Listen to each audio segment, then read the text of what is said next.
All right, guys, welcome back to the table. As you see, the M&P 2.0 Subcompact. That's right. I got one, had one. I've had one actually for now a couple of weeks. Been kind of playing around with it. I actually haven't shot it. The gun, by the way, is unloaded, so don't worry about me throwing it around like it's a potato. But other than that, I have not actually had a chance to shoot this yet. This is my initial impression. For those of you who are not familiar, I will always do an initial impression video before I actually shoot it and then come back and do the after shot video because, again, the impressions may change from when you initially get the gun to after you've shot it. In this case, the 2.0 Subcompact is a pretty sweet gun for a lot of different reasons. So I'm going to show you a couple of reasons why I like this gun and why I picked it up.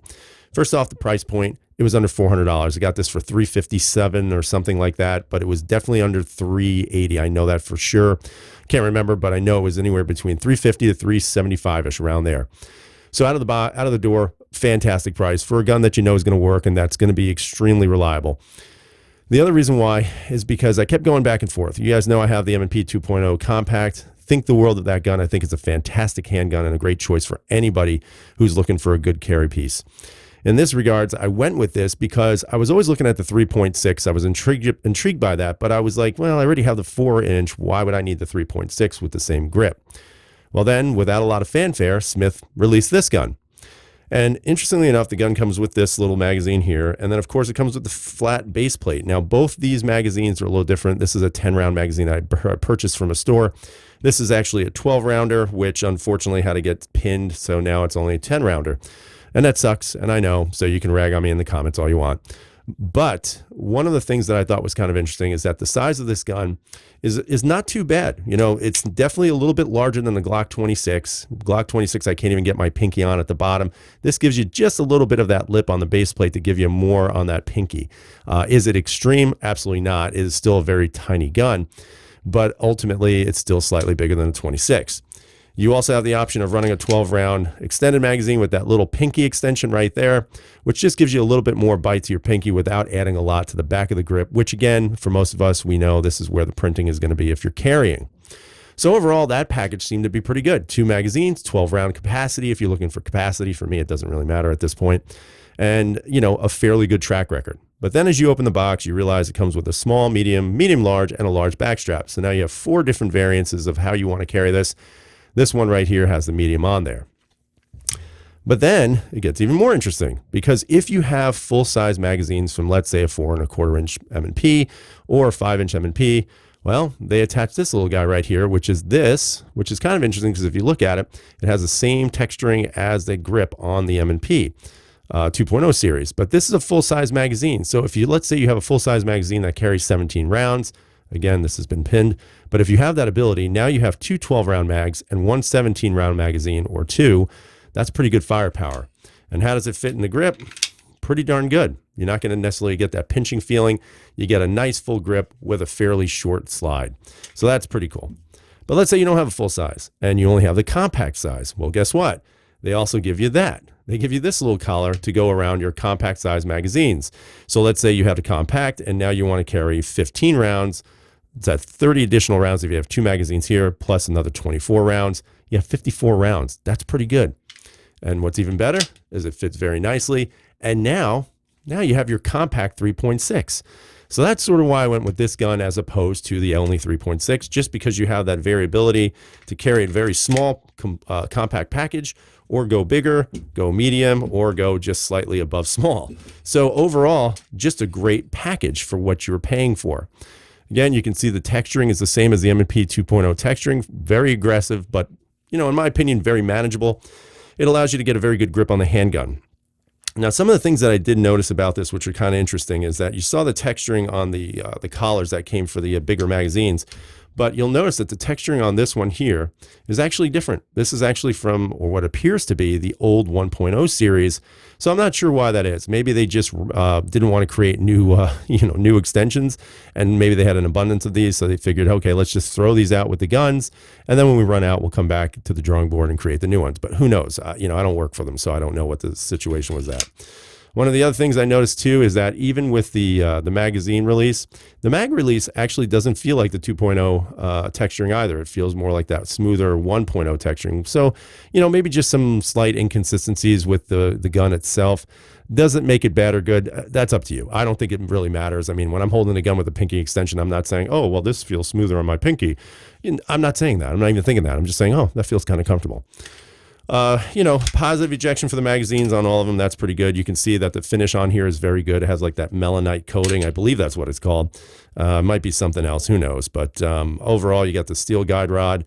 So very nice gun. Trigger wise, standard 2.0 trigger. Is it better or worse than any of the other ones? No, not really. But there's your take up and a nice clean break. And then here's your reset. So a short reset, it's not extremely tactile, definitely not very audible, but it's still not bad. It's still a good trigger. Is this something you would want to upgrade? Me personally, yes, which is why I have this here.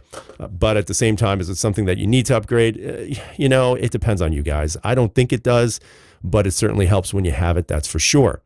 Overall, fit and finish is very good. From what I'm seeing just out of the box, the slide seems to be very easy to pull back. And one of the things that I'm going to show you right about now is that if you've been back and forth between a 2.0 compact or even this subcompact right now, or a Shield, you're going to see in front of you right now that the difference in size is not very much. I mean, it's actually very small in regards to the comparison. So if you don't want a single stack that only carries 8 rounds max, and you want to go with a double stack that isn't necessarily going to destroy you in regards to weight, width, and size, then this could be a good option for you. And then to put it in perspective, the weight difference between this and, let's say, the Shield is literally 8 AA batteries. That's it. That's all it is, guys. 8 AA batteries. So if you're carrying keys in your pocket and a flashlight and a knife and a flamethrower and all these other things that all you tactical cool guys carry, I really don't think eight batteries is that big of a difference in weight. I could be wrong. You tell me what you think. But overall, what are my impressions? Well, there are some hit and misses with this handgun. The hits are a lot. Price, texturing, grip, the compatibility with everything that you have already possibly. I think everything is a hit on that case. The miss is, I'm still kind of shaking my head. Wouldn't it have been nice to have a plate right here for an optic? It seems that's where the market is generating a lot of its support right now, and I'm not really sure why this came out without that. Obviously Smith has come out with the Core series that are having those put on them, but so far nothing for just the regular series models, and I really think that is a miss in regards to Smith & Wesson's part.